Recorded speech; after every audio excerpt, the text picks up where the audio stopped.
غير ميكروفون ومن غير موسيقى، لكن احنا ولا يهمنا. احنا متجمعين النهارده ألفة ومحبة، ومتجمعين من غير غرض. الولاد الشباب شرفوني لما قالوا لي اقول كلمة الافتتاح، فقلت طيب اعرف ايه الحكاية يعني. يا جماعة انتوا عاملين الحفل ده والتجمع ده عشان مذاكر؟ قالوا لا احنا مش بنجمع فلوس.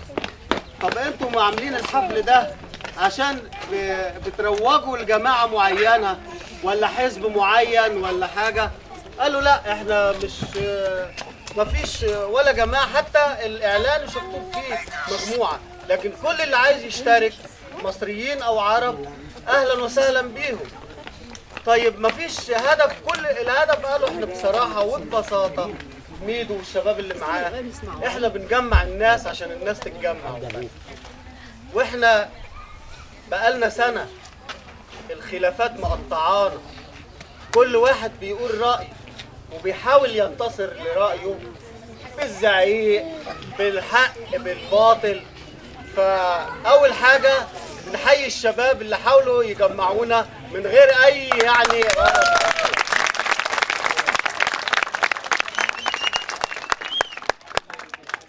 تاني حاجة بنشكركم اللي انتوا صبرتوا وجيتوا في وقت الحر ده ورغم الظروف اللي قابلناها، لكن ما شاء الله يعني ان شاء الله يكون وقت جميل نقضيه مع بعض.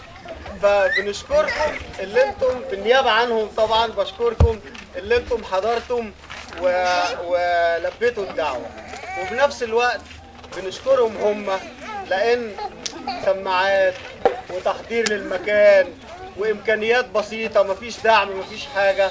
فبنشجع كل الشبان اللي قدوا دور عشان يجمعونا النهارده.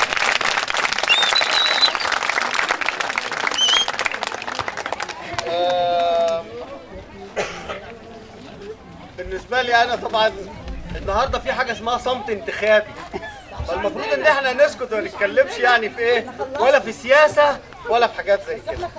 لكن انا يعني كالعاده هقول لكم حاجه خفيفه يعني بالنسبه للشعر. احنا كان لنا صديق اغلب اللي في ابولوكيبوس يعرفوه اسمه عم كرم. عم كرم ده راجل يعني شاب ما شاء الله قد كده، يعني كان شعارنا ارفع راسك فوق انت بتكلم عم كرم، لما تيجي تسلم عليه تعمل له كده. فعم كرم جه قال لي استاذ علاء، هو بيخطب الجمعه عندنا في جامع ابولوكيبوس، قال له استاذ علاء انا عايزك تنقل لي عربيه تجرشها لي قدام البيت. قلت له تحت امرك يا عم كرم، هي انت اشتريت العربيه دي بتاعتك؟ قال لي حاجه زي كده. قلت له هو انت معاك رخصه؟ قال لي حاجه زي كده. قلت له هو انت معاك ورق يا عم كرم موجود بيه في اليونان هنا؟ قال لي حاجه زي كده. قلت حلو، ولا رخصه ولا ورق اساسا، وهو ما اشتراش العربيه، ولو اتمسكنا في الشارع حاجه زي كده. هو اسمه كرم وهو اسمه. فخطر في بالي حاجه ارجو ان هي تعجبكم. عم كرم راح جاب عربيه، قال لي يلا هقول هشوف نفسي شويه. ما هو قريبكم من المنوفيه، مش كده تشجع يا ابني. عم كرم راح جاب عربيه، قال لي يلا هشوف نفسي شويه واخلص بقى من الاتوبيسات والزنقه جنب الستات، ولا سواقين عاملين اضراب ولا شبابيك دخان وتراب، واخلص بردك بالتاكسات اللي بيهبشوا في الفلوسات. لكن العربية يا حلوين مش هدفع غير البنزين، وتمنها اساسا كان دين عالزفت اللي اسمه عوضين، ليا فلوس مش بيسددها، قلت اخد عربيته قصادها. ما هو يعني هيضحك على مين؟ ده انا حق اخده ولو كان فين. والافكار دارت في دماغي، هنروح فين بقى بالعربية؟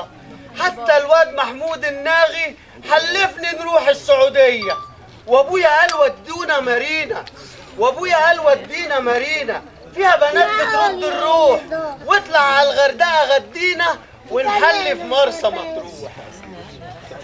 من أولها شاف مشاكلها حتى من غير ما يدورها.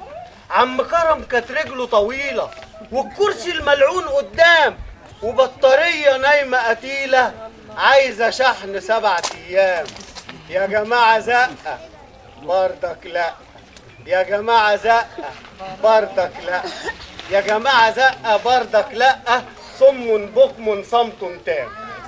وجبنا بطارية جديدة قامت هاجت ولا ابو حديدة، سكة حديدة، وصوتها كان زي الهليكوبتر من الألماني اللي بتوع هتلر، والدخانة عاملة هبابة، لكن كل ده وإنها تمشي أبدا ولا بتهش ذبابة. واحد قال له شوف الزيت، والتاني هات برسيم من الغيط، وواحد قال له دي بردانة أحسن روح دفيها في البيت. والتقسيم أصبح على ودنه باللي يسوى وما يسواش، وعم كرم صبره بدأ ينفذ، ودماغه وش الوشاش راح بحماره ساحبها في داره بعد ما قلت من مقداره، وراح تاب توبة من دي النوبة إنه يجيب سيرة عربية.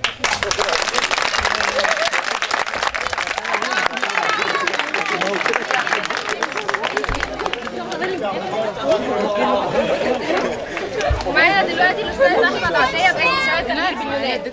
هندخل فيها احمد. عليكم ورحمه الله وبركاته. طبعا الحاج علاء ما سابش حاجه، هو هدفنا احنا طبعا في الاول وفي الاخر ان احنا نتلم حوالين بعضنا.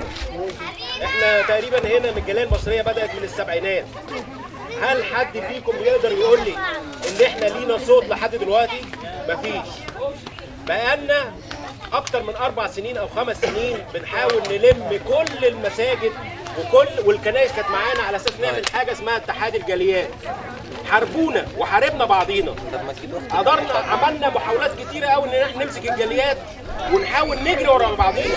احنا كمجموعه اسمها مجموعه شباب التغيير باليونان قمنا من ايام الثوره اهدافنا بسيطه جدا، ان يكون ما بيننا محبه وترابط واخوه، ان احنا نجري على بعضينا.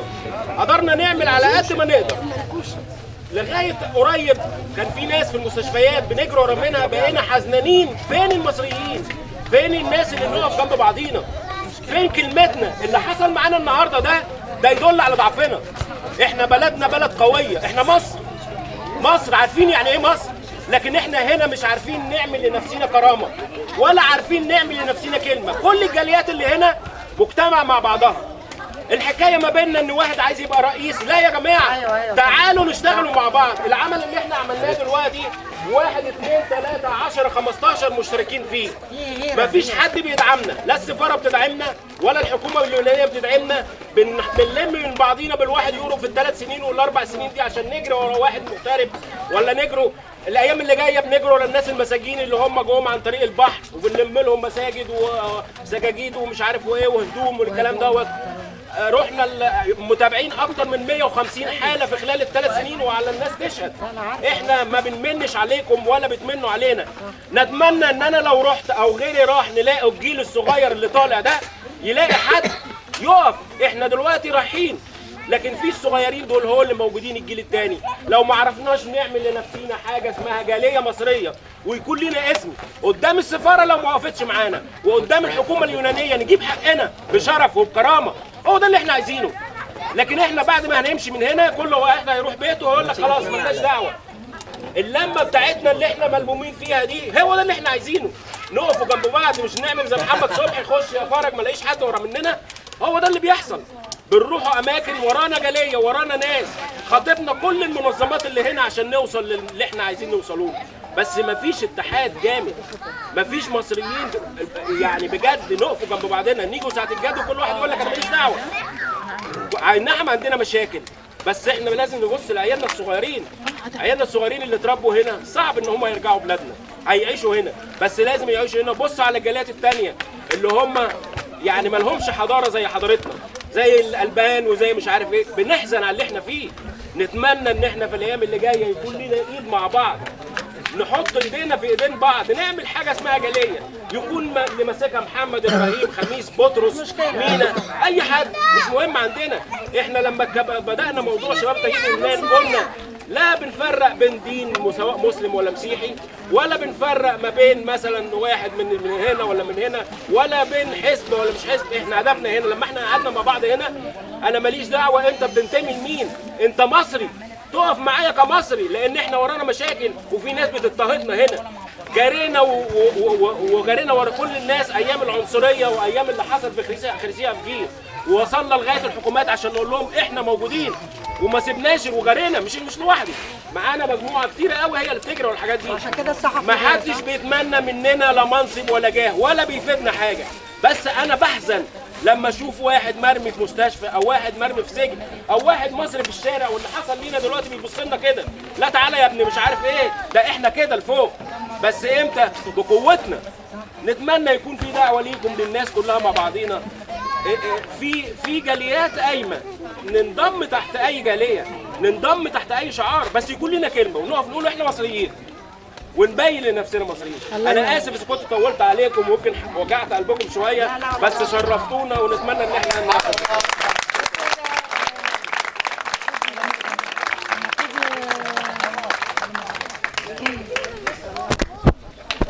معانا دلوقتي الدكتورة أمل بشعر.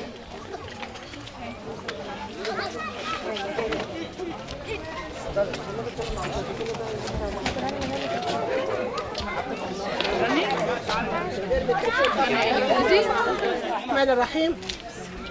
السادة ضيوف حفلنا الكريم، إلى الجالية المصرية باليونان، إلى أطفال مصر الأعزاء، تحية إعزاز وتقدير لكم جميعا على كل جهد بذلتموه من أجل مصرنا الغالية على قلوبنا جميعا. وبعد، لقد مرت 3 سنوات عشناها في سهر وقلق على أمن وأمان بلدنا الذي هو مهبط الرسالات والديانات والأرض الطيبة التي كلم موسى عليه السلام ربه من طور سيناء.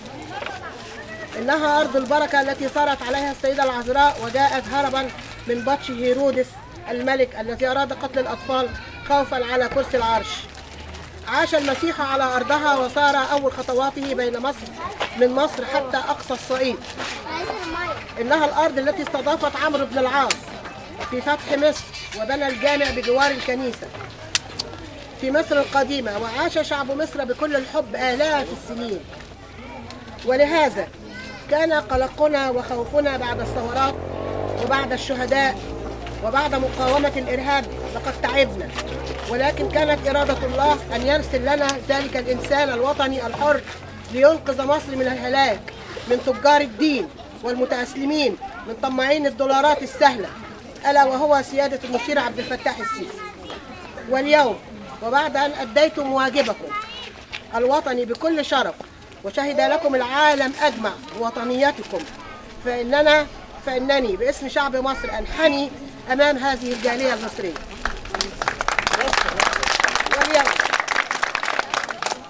واليوم إذا كنا نحتفل بالطفولة، فإن الطفولة هي صانعة المستقبل، وعلى جميع العاملين توفير كافة الإمكانيات لتحقيق المستقبل الجميل لهم. إن التنمية البشرية لا يمكن أن تكون إلا إذا بدأنا بالطفل ورعايته الصحية والنفسية وتقديم سبل العلم الحديث والتكنولوجي، وقبل كل شيء هو الحب والحنان. أهم حاجة وأنا بربي الطفل قبل ما أجيب له لحمة ولا أجيب له لبس ولا أجيب له أي حاجة، الحب والحنان. لأن زي ما بتشوفوا أطفال الشوارع عندنا في مصر 3 مليون طفل في الشارع، وأنا أول واحدة عملت مشروع طفل أطفال الشوارع في مصر وتسمى باسمي قرية الأمل. لكن أنا وقفت ضد الجمعيات في مصر لأنهم كانوا بيستغلوا الأطفال استغلال سيء جدا. فأنا بقول يعني الدراسات اللي أنا عملتها عن أطفال الشوارع معظمها إن الطفل اللي موجود في الشارع مش طفل فقير، ده ممكن يكون ابن ناس غني جدا، لكن أمه مش واخدة بالها منه، مش بتحن عليه، مش بتعتفه وبتضربه، مش واخدة بالها منه، عايشة حياتها لوحدها. فالطفل بيلاقي الحنان ده بره مع طفل الشارع، وبيرضى ينام في الشارع أفضل من إن هو ينام في الفيلا بتاعت أبوه وأمه. فأنا برجوكم الأطفال في الحب والحنان أهم حاجة للطفل. إن طفل اليوم هو رجل الغد، ولا بد أن نعده جيدا، أن نربيه تربية وطنية ليكون له جذور في الانتماء إلى بلده ولا يخونها أبدا.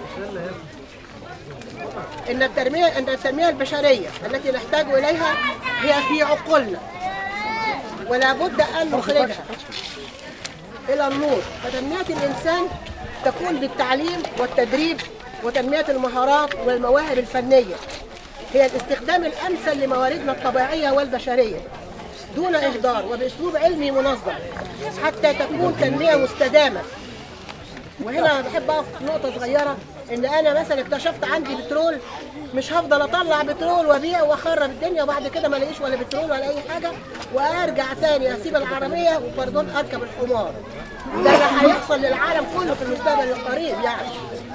فأنا لما يكون عندي تنمية مستدامة لازم إن أنا أستخدم الموارد اللي ربنا ادهاني، الموارد الطبيعية، بترشيد وبحس. الكهرباء نوفرها في البيت، لان الكهرباء ارتفاع درجه حراره الارض بيسبب ثقب في طبقه الاوزون.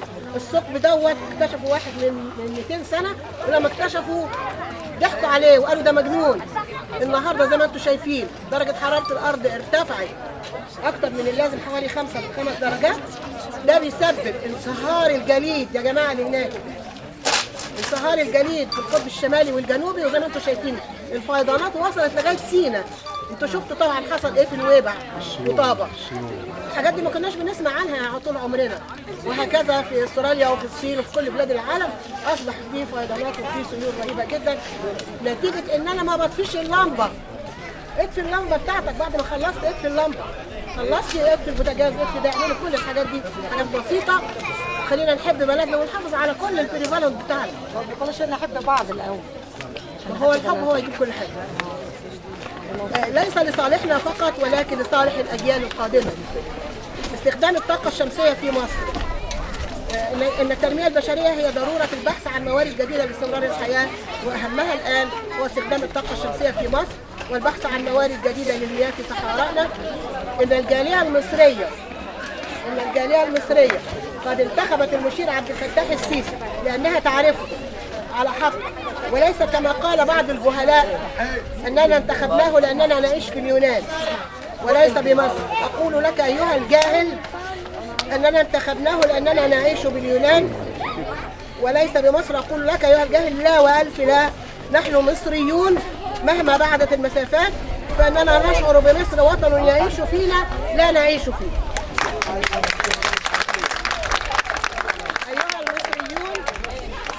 الأحرار في دولة اليونان العظيمة التي فتحت صدرها لنا جميعا، أرجو أن تحافظوا وأن تكونوا ملتزمين بالقانون والدستور هنا في اليونان أيضا. وإنني بإذن الله عند سفري للقاهرة قريبا جدا سأرفع إلى سيادة الرئيس مطالبكم وأعرفها، وهي أولا المطالب ديت أنا هكتبها وإن شاء الله بإذن الله أنا نازلة مصر وهعرضها على سيادة الرئيس في لجنة احنا عاملينها وهنروح نقابله قريب جدا. أنا أول المطالب اللي هطالبها عليكم كلكم، أول حاجة إنشاء مدرسة مصرية لأطفالنا وأحفادنا. توفير المعلمين، يوفر لنا معلمين متخصصين، ولا شك أننا سنساهم جميعا. زيادة الروابط الثقافية بين مصر واليونان للوقوف على حضارة شعبنا، والاهتمام بشكل أكثر واقعية بمشاكل العمال المصريين هنا وتأميناتهم وكل حقوقهم العمالية. الاهتمام من السفارة بالبطاقات وجوازات السفر وتسجيل المصريين، لأن مش معقول اليونان فيها مليون مصري واللي راحوا انتخبوا 2400 شخص، والسفارات بتفخر بهذا الرقم. لا، أنا كتبت لهم كده تحت التقرير، قلت لهم أنا لا أفخر بهذا الرقم، لأن اليونان فيها مليون مصري. والله المليون دول انا عايزاهم كلهم يروحوا ينتخبوا. ما يهمنيش بقى انت تنتخب السيسي تنتخب حمدين، انت حر. انا انتخبت السيسي انا مقتنعه بيه، انت انتخبت حمدين ده راجل مصري وراجل مناضل ومجاهد، الله يوفقه. لو هو اللي ربنا يوفقه ربنا. ما ينفعش يا مدام يفتحوه على حد لحد 27 اللي ما انتخبش يروح ينتخب. خلاص انا جيت انتخب شخصيا قالوا لي خلاص كده يعني. اطالب ايضا بان يكون للجاليه المصريه ارض بسيناء، ان يكون لكم ارض في سيناء الحبيبه لعمل مشروعات زراعيه وبيوت لابنائنا لنعمر سيناء الحبيبة ونستقر في بلادنا. أشكركم جميعا وأتمنى لكم يوما سعيدا مع أجمل ما في الحياة وهي الطفولة الجميلة. والسلام عليكم ورحمة الله وبركاته.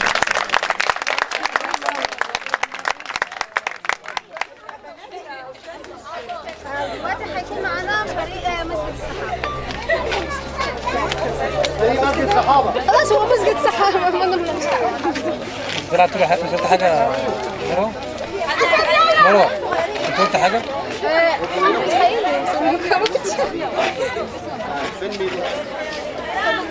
تعالي يا بطل معاهم. يلا يا جميل. مسجد الصحابة. مسجد الصحابة بيحاول يعمل جهد بنعلم فيه الولاد مسلمين ومسيحيين اللغة العربية، عشان ولادنا عارفين الولد لما بيدخل مدرسة اليوناني زي كتير من شبابنا ناسي العربي مش عارف، فبنعلم ولادنا مسيحيين ومسلمين اللغة العربية، وبنعلم الولاد المسلمين تعليم الدين الإسلامي. الباقي بقى في الولاد المسيحيين دور الكنيسة طبعا، وبيبذلوا معاهم جهد يعني تمام. فده نشيد حاولنا نعلم فيه الولاد حاجة، لما هتسمعوا النشيد هتعرفوا ايه اللي احنا بنحاول نعلمه للولاد.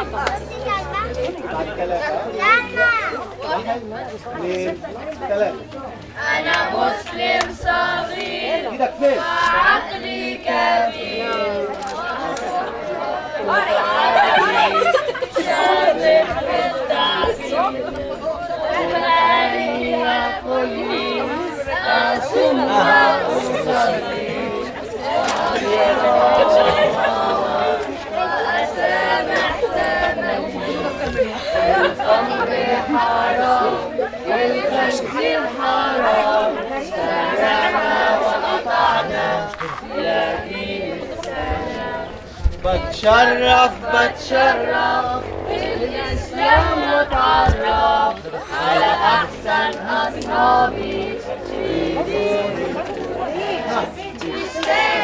تستيبو ثم لا تسيبو لا إله إلا الله محمد رسول الله. لا إله إلا الله محمد رسول الله.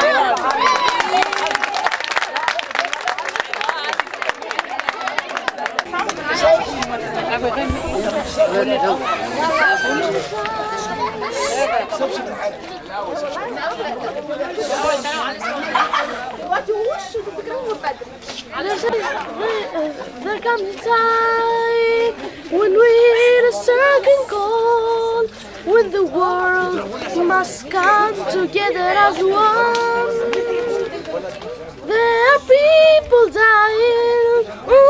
Next time to learn ahead is time the greatest gift of all. We can go on important day by day, that someone, somewhere to get change. We all live borrowed and break me family, and the truth, love is all we need. We are the world, we are the children, we are the ones to make a better day. So let's not give it. All that it shows we're making, we're saving our lives. It will make a better day, just you and me. They're getting out, they're seeing Roberto. They're going they're highly looking for. Well, who doesn't believe? Who doesn't believe in God? Are we the greatest gift of all? تعال احمد،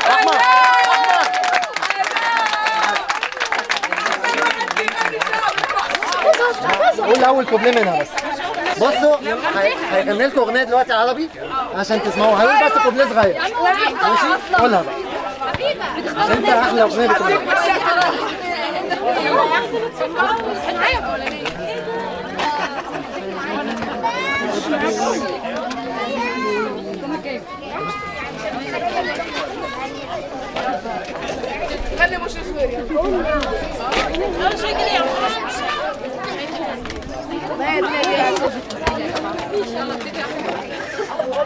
ما حمولك عليا ولا شيل عنك شوية يا مصري أغلى عندي من كل الدنيا دي، من كل الدنيا دي يا مصر يا بلدي عجبتني، عمري ما بصيت لغيرك، اشتقت لك يا حبيبتي.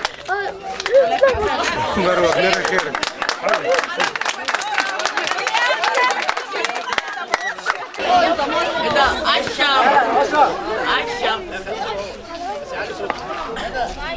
غربة على جناح مكسور، مهاجر على جناح مكسور، على مركب شراع متروك. قالت لي سمك الموت هيقابلك لازم الرجوع، لو عاوز تعيش مستور لازم الرجوع. ما صدقتهاش وركبت المركب لقيتها مليانة صدوع، كنت عرضة للموت ورفضت الرجوع، وقمت الأمواج وسديت الصدوع بأجسادي أنا والجموع.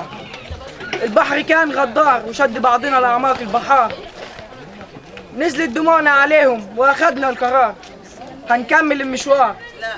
عدينا البحار بعد ما كتب المولى تعالى على بعضنا نعدي المشوار. وصلنا لبر الأمان وقابلت ناس ملهاش أمان، وكنت فاكرهم أهل خير بس يا خسارة لقيتهم غير. وافتكرت أيام زمان وقلت ارجع يا زمان واديني الأمان، ودعيت مولاي يا ربي يبعت لي واحد يحسسني بالأمان، لأني شفت العذاب ألوان، رغم إنهم مش عايشين في أمان ما استغنوش عني، وفتحوا لي باب رزق يكفيني أعيش، وكسوة ما عنديش. وافتكرت اللمة في وطني اللي هرجع له، وزي ما كنت عايش هعيش. إنسان وضحك عليا إنسان مخاوي الشيطان، ضحك عليا إنسان مخاوي الشيطان، ورسم لي بعد البحر دنيا الأحلام. الله يجازيه، ضحك عليا وعلى شباب كل همه إنه يعيش، وكل واحد فاكر إنه هيركب الموج يحسبها قبل ما يوصل لمرحلة السكوت، لأن منهم اللي أكل السمك لحمه، واللي العنصرية زودت همومه وقتلت أحلامه في بلاد الأحلام اللي ملهاش أمان، اللي اتضح إنها أوهام. وندمت إني ما سمعتش كلام السمكة اللي قالت لي ارجع عن أوهام الأحلام. بلدك أولى بيك، يمكن تكون فيها إنسان، يمكن تكون فيها إنسان.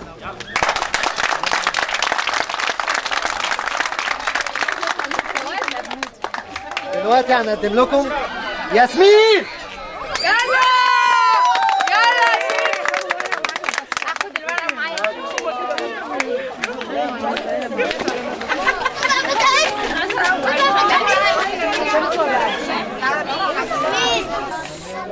Easy come, easy go. Just how you live. Oh, take it up. I should never give. Should've known it was trouble from the first kiss. Had your eyes wide open. Why are they open? Gave you all I had and you tossed it in the trash. Tossed it in the trash. You did. So give me all your love. It's all I ever ask for.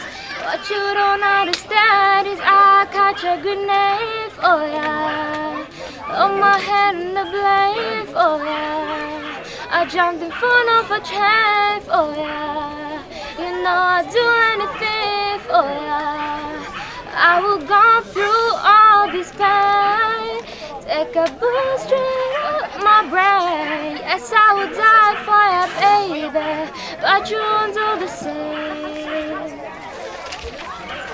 Black, black and blue, leave me till I'm not till the evil. I said, hey, when you back to where you from. My boy, bad woman, just what you are. Yeah, you smile in my face, then treat them from my car. Gave you all I had and you tossed it in the trash. You tossed it in the trash, you did.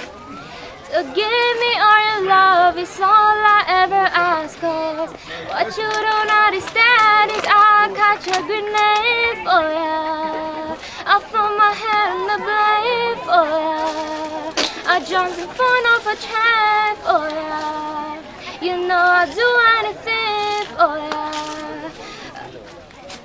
If my body was on fire, you watch me burn out the flame. You said you love me, you're a liar, 'cause you never, ever did, baby. Gave you all I had and you tossed it in the trash, you tossed it in the trash, you did.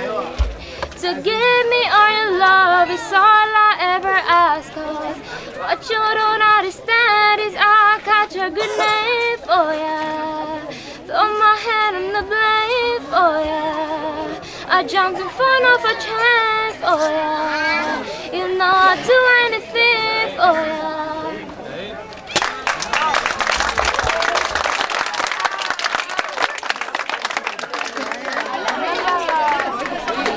علي صوتك يا ياسمين، علي صوتك بقى يا ياسمين في الشارع.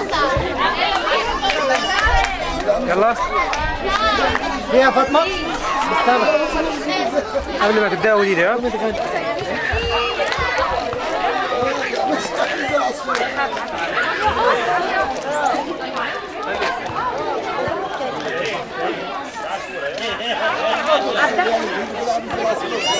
Άνε σου πήρα πνοή, απ' τη ζωή σου πήρα ζωή. Το πρώτο μου κομμάτι στα μάτια σου έλαβε το φως το πρώτο μου βράδυ. Στη δίψα ήσουν κρύο νερό, στην πείνα γλυκό ψωμί. Όταν είμαι σε κίνδυνο, στην αγκαλιά σου να κρυφτώ. Όταν έρθουν τα δύσκολα θα φύγεις και θα σε χάσω για πάντα.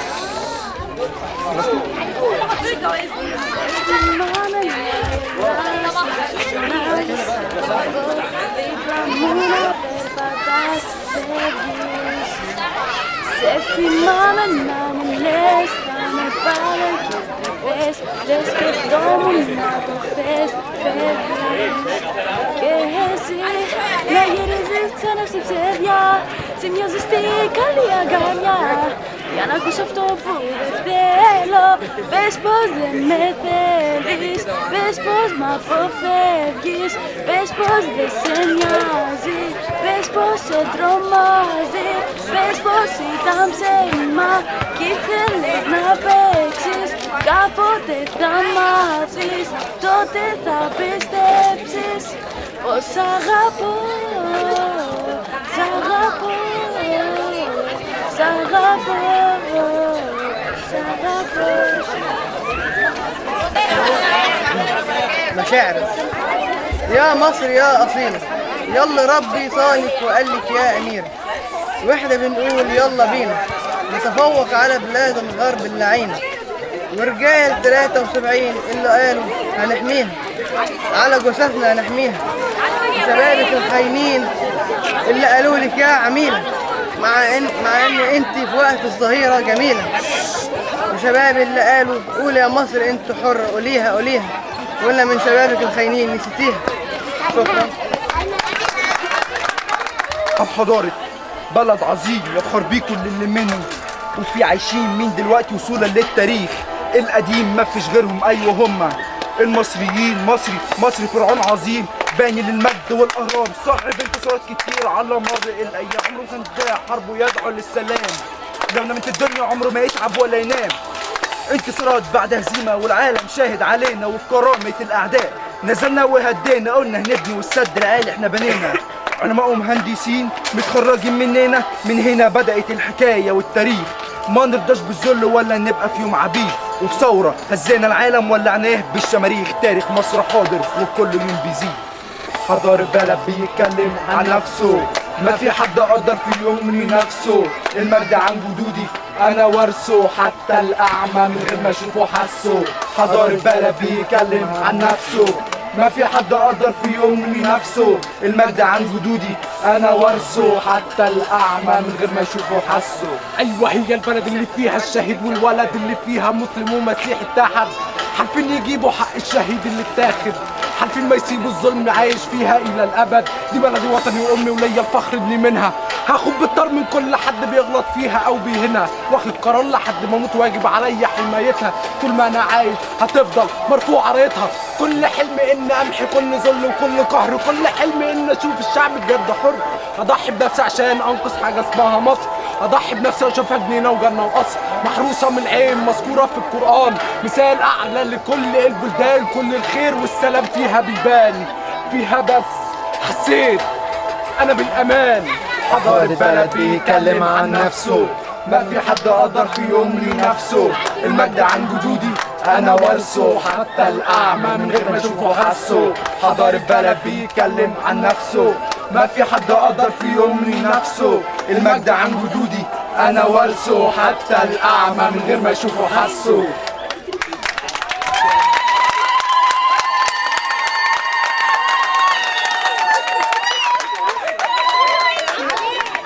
تعالى هنا. أول مرة في حياتي مصريين يتجمعوا بالعدد ده في مكان واحد. تعالى هنا. وهدفكم كله واحد.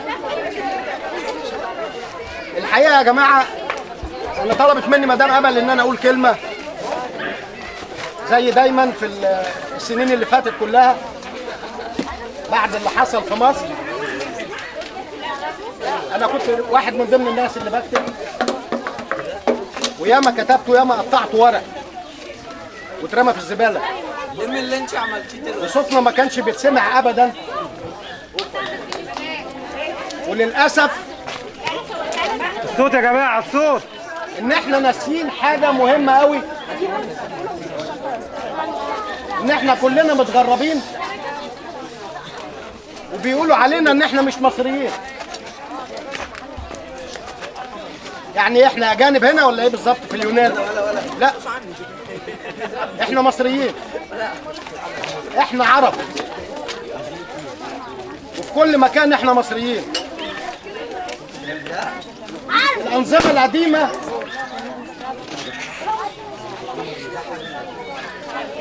اللي ضيعت كرامتنا، واحنا في انتظار انظمه جديده عشان نرفع راسنا فوق. يا اخواني احنا مصريين، احنا تاريخ العالم كله.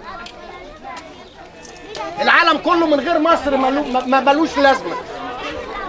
التاريخ نفسه هو مصر، ولو ما فيش كلمه مصر في التاريخ ما فيش تاريخ. وعشان كده امبارح قعدت افكر اكتب ايه واقول لكم ايه. ففكرت اقول لكم حاجه يا اخواني، ان انا مصري. انا مصري، انا مصري، مصري انا، وهو ده اصلي، ومصر دي عنواني، وهي دي قصري. انا مصري، انا مصري، ومصر دي بيتي وعنواني، وهي دي كياني. انا مصري، ولو حللوا دمي هيعرفوا ان انا مصري. انا مصري، انا مسلم، انا مسيحي، انا مصري، ومصر دي بيتي، وهي دي سلطتي، وهي دي قصري. مصري انا، ومصر دي دمي، وهي صليبي وهلالي. انا مصري، يا كل مصري تعالالي.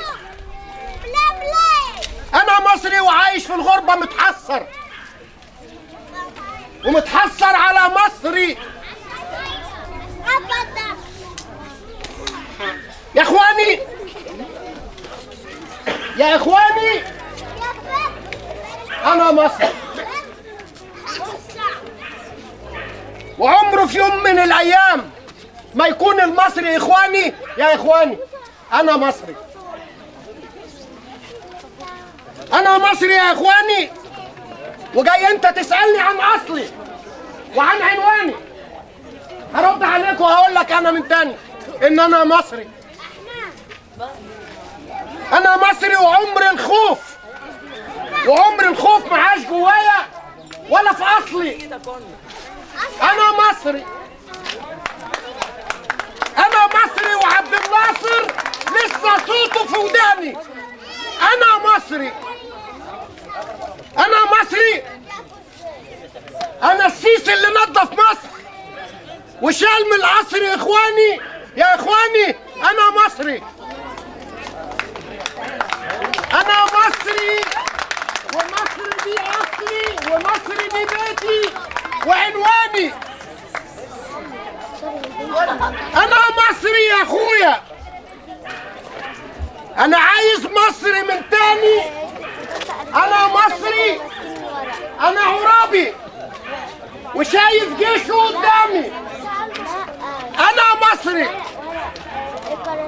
ومصر دي مش عزبة يا اخواني، مصر دي وطن وزيها ملوش تاني. انا مصري ولو سألوني من تاني انا مصري واصل السيسي عنواني. شكرا.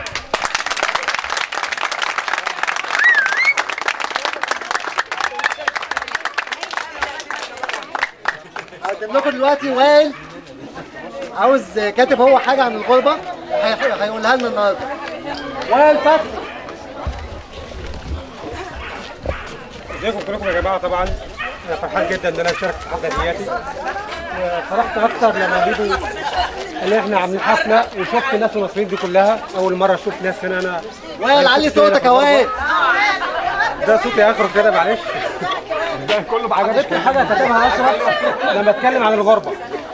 اشرف لما اتكلم عن الغربه، انا واحد من ضمن الناس اللي جاي هنا على مركب، وانا جاي على المركب دست على كل حاجه حلوه فيا، فكتبت حاجه كده يمكن عزتني وانا على المركب، كان اسمها يا رحله الموت.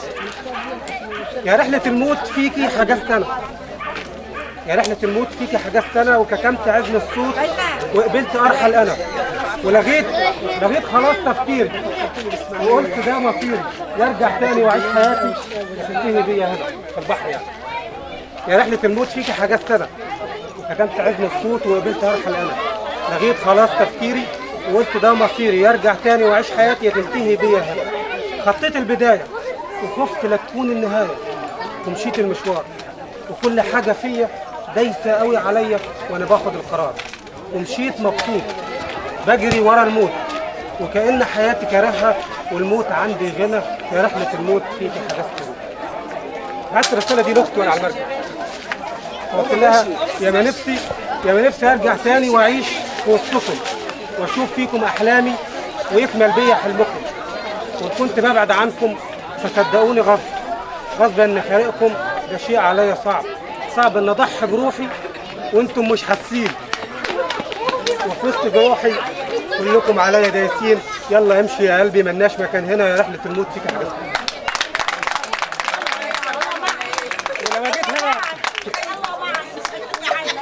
ولما جيت هنا عملت اغنيه، كنت عامل مسرحيه كان اسمها ثمن الغربه. فاتكلمت عن ثمن الغربه. انا واحد عاش الغربه فشفت ان الغربه دي ملهاش ثمن، فاتكلمت عن ثمن الغربه. فقلت احنا اللي اخترناها بايدينا جرينا، احنا اللي اخترناها بايدينا جرينا على حضنها وفيه ترمينا،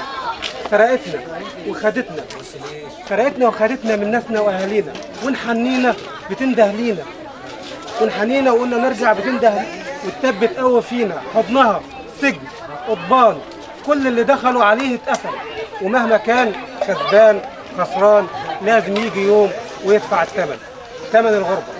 اتغربت وقلت هكمل، عمري ما هضعف انا هتحمل، رغم الوحده كنت مصمم اني اكبر واكون حاجه. في حضن الغربه انا عشت ليالي، يا ما رخصت وكنت الغالي، عشت في نار ويل ومرار، ما كفايه بقى بزياده ثمن الغربه.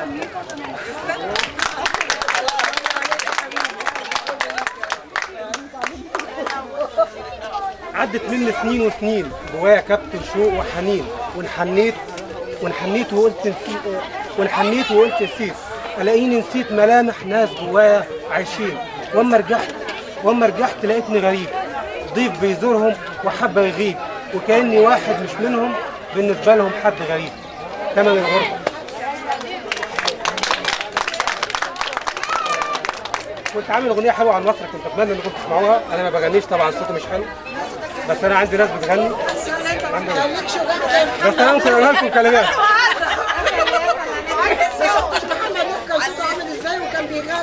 للاسف انا صوتي مش حلو، انا مش هغني واقول في كلام اتقال كتير واتعاد، انا هشاهد التاريخ وهو هيحكي لنا عن الامجاد. امجاد وطن قبل التاريخ كان موجود في عز المحن، كان على الصعب يخطي ويفوت. والفوق ارفعي راسك يا بلدي ما تخافيش، تعالوا كده عشان نسمع احنا هتروق وهتحلو تاني يا بلدي، اولادك رجاله ما تخافيش. فوق كل الظروف هتعدي وتعيشي وتبقي يا بلدي جامده قويه صمده عافيه، مهما تهب الريح وتعدي. راح نعبر بيكي ونعدي على بر الحريه يا بلدي، مسلم ومسيحي ايد واحده نعلن الظلم تحدي. والفوق ارفعي راسك يا ام الدنيا، هتروق وهتحلو تاني يا غاليه، وهيرجع تاني التاريخ يعيد امجاده. يا وطن يا وطن بيعيش فينا، وعلى ترابك اتربينا، من بس اللي يخلينا نزعل مصر. اختلفنا او اتفقنا، هيفضل واحد هو هدفنا، انتوا بس يا بلد يا مصر. وحياة بكره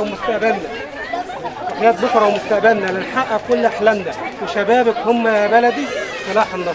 والفوق ارفعي راسك يا بلدي تاني وخفيف. شكرا. انا خليني واثق. لكم حكايه حلوه قوي قوي قوي قوي قوي.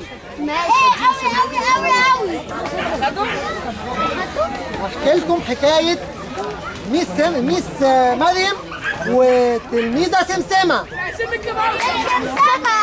ميس مريم هتطلع تكلمكم دلوقتي، سقفوا لها سقفه كبيره. مش سامع حاجه. طب ما في سرغوطه؟ وسمسمه. ايه ده، ما في سقفه لسمسمه؟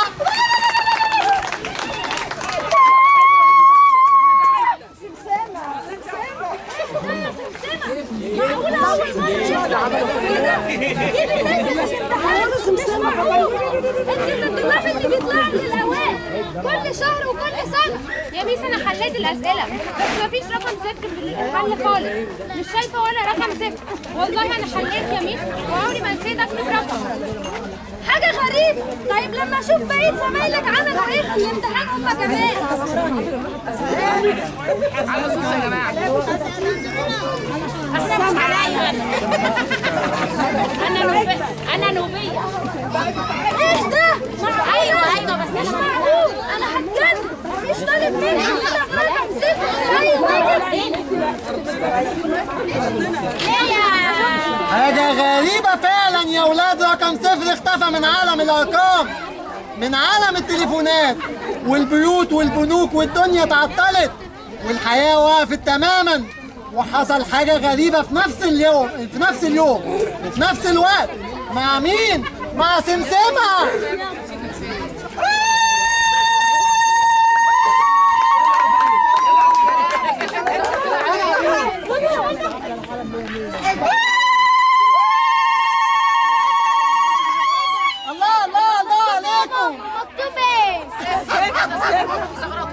ايه ده مين؟ انت ايه الفشل ده؟ انا الرقم صفر.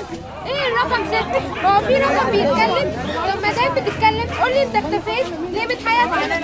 انا في يوم من الايام اتلمت عليا كل الارقام من 1 لحد 9، وكل رقم فيهم بيفتخر بنفسه ويقول احنا لينا لازمه وانت يا صفر مالكش لازمه، احنا ايجابيين وانت سالب.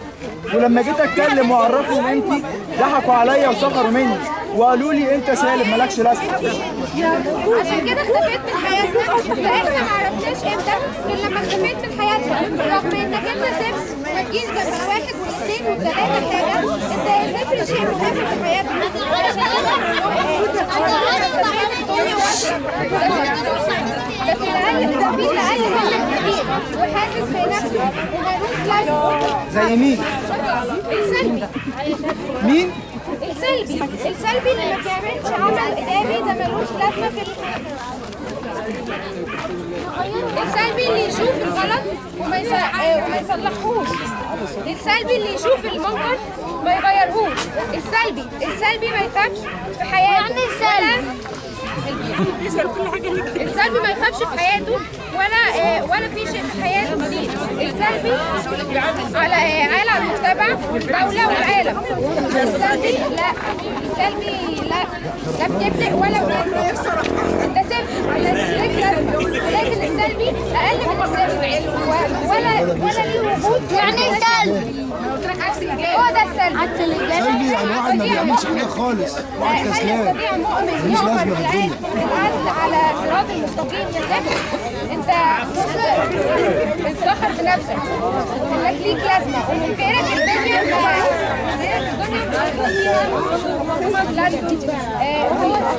ملوش لازمه هو السلبي اللي هيرجع بلدنا ناس سنين لورا. الايجابي هو اللي هيقدم بلدنا لقدام. شكرا يا سمسمة. وفعلا يا ولاد الارقام كلها اعتذرت للصفر وطلبوا منه ان يسامحهم لانهم ما كانوش يعرفوا قيمته الحقيقيه، ورجع الصفر تاني وعادت الحياه مره تانيه زي ما كانت. وتوته توته خلصت الحدوته. حلوه ولا ملتوته؟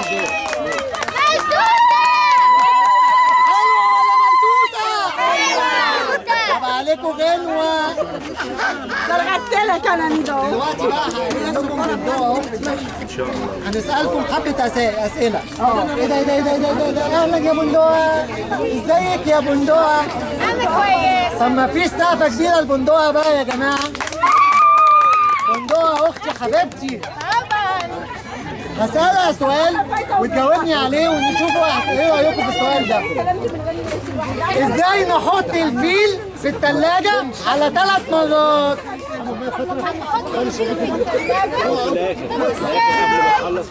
ازاي هنحط الفيل في الثلاجة على 3 مرات؟ طب انا مش عارفه.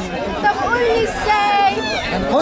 هنفتح الثلاجة وبعد كده نحط الفيل وبعد كده نقفل الثلاجة تاني. طب الفيل تخين كبير. طب وازاي نحط الزرافة في الثلاجة على 4 مرات؟ طب انا جاتني فكره. طب ليه ما نطلعش الفيل ونحط الزرافه؟ يبقى احنا كده حطيناها في كام مرة؟ 4 مرات. نفتح الثلاجة نطلع الفيل نحط الزرافة نقفل الثلاجة. ايوه كده صح. طب ماشي بقى. بيقول لك جنينة الحيوانات ولعت وكل الحيوانات اتحرقت ما عدا الزرافة. ليه؟ عشان كانت في الثلاجة. طيب هسأل بقى كل اصحابي اللي موجودين بره. هسألكم كلكم أسئلة وتجاوبوا انتوا عليها. اوكي؟ اوكي. مين هو اخو عمك ومش عمك؟ ايوه. برافو. ده بكابوزة ها؟ طب مين هو الكائن الحي الذي ينام على ظهره؟ مين هو ايه؟ مين العمود اللي مين الكائن الحي اللي بينام على ظهره؟ يلا بسرعة يلا. الأسد. برافو. شاطر. طب انا هسألكم بقى سؤال للناس الكبيرة. ايوه. هما سؤالين بس الناس الكبيرة هشوف هيجاوبوا ولا لا. الناس الكبيرة يا جماعة الصغيرين بتوعنا صغيرين. من هو مكتشف الدورة الدموية الصغرى؟ الدكتور. اي دكتور. معرفش. لا لازم. ايه ده محدش من الكبار عارفين؟ ابن النفيس يا علي. ايوه كده ناصر. ازيك يا ناصر؟ من غشنا فليس منا. طب اطلع من ورا السفارة. طب هسألكوا سؤال بقى دمه خفيف قوي. القطر أسرع ولا البحر أكبر؟ البحر أكبر. ده النخل أطول.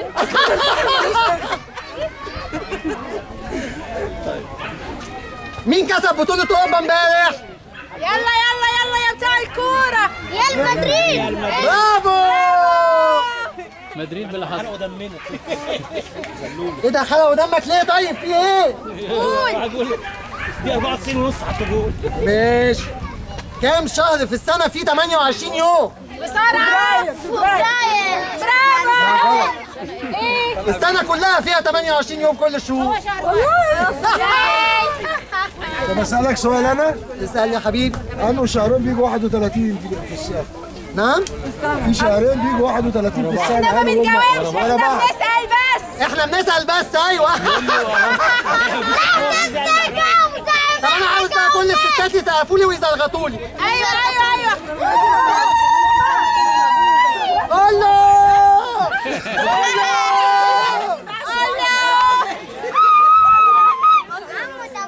هسألك سؤال يا عم.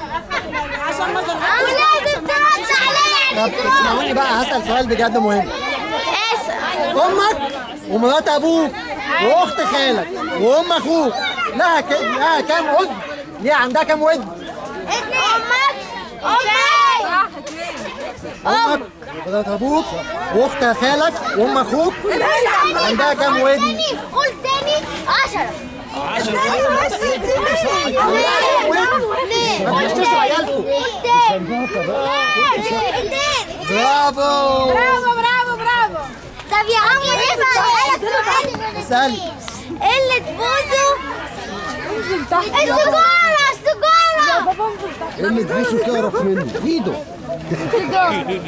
اللي تبوسه وتدوسه طيب وتزعل. دلوقتي بقى هنختم معاكم ونخليكم اغنيه حلوه قوي. يلا بقى يا سمسمه، يلا يا سمسمه، اطلعي يا سمسمه، اطلعي يا اسماعيل. لاعي اللي يسمع شو بنقول له؟ شاطر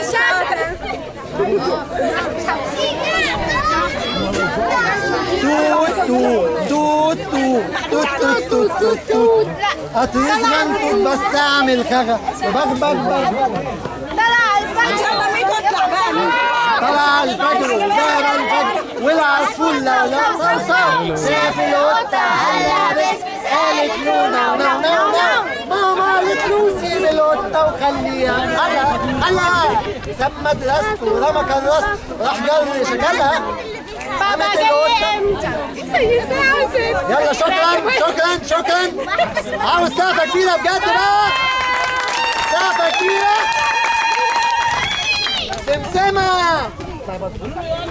سمسمة ميس مريم بندقة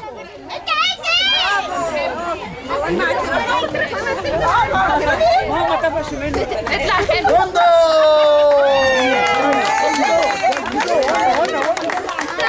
معانا بقى ايه؟ اتفضل بقى. صباح الخير. انا جابي. السفر اهو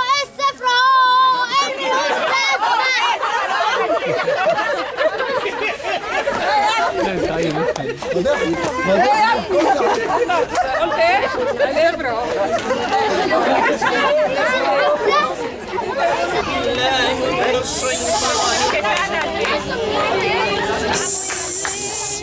بسم الله الرحمن الرحيم. الحمد لله رب العالمين الرحمن الرحيم ملك يوم الدين. إياك نعبد وإياك نستعين. اهدنا الصراط المستقيم صراط الذين أنعمت عليهم غير المغضوب عليهم ولا الضالين.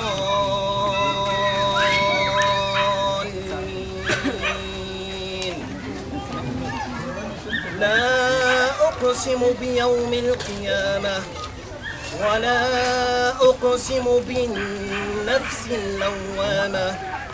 أيحسب الإنسان أن لن نجمع عظامه بلى قادرين على أن نسوي بنانه. بل يريد الإنسان ليفجر أمامه يسأل أيان يوم القيامة. فإذا برق البصر وخسف القمر وجمع الشمس والقمر يقول الإنسان يومئذ أين المفر. كلا لا وزر إلى ربك يومئذ المستقر. ينبأ الإنسان يومئذ بما قدم وأخر. بل الإنسان على نفسه بصيرة ولو ألقى معاذيره. لا تحرك به لسانك لتعجل به.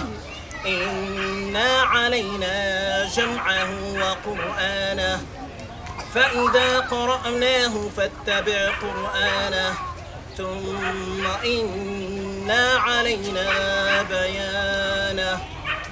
كلا بل تحبون العاجلة وتذرون الآخرة وجوه يومئذ ناظرة إلى ربها ناظرة تظن أن يفعل بها فاقرة كلا إذا بلغت التراقي وقيل من راق وظن أنه الفراق والتفت الساق بالساق إلى ربك يومئذ المساق فلا صدق ولا صلى ولكن كذب وتولى ثم ذهب إلى أهله يتمطى أولى لك فأولى ثم أولى لك فأولى ألم يكن طفة من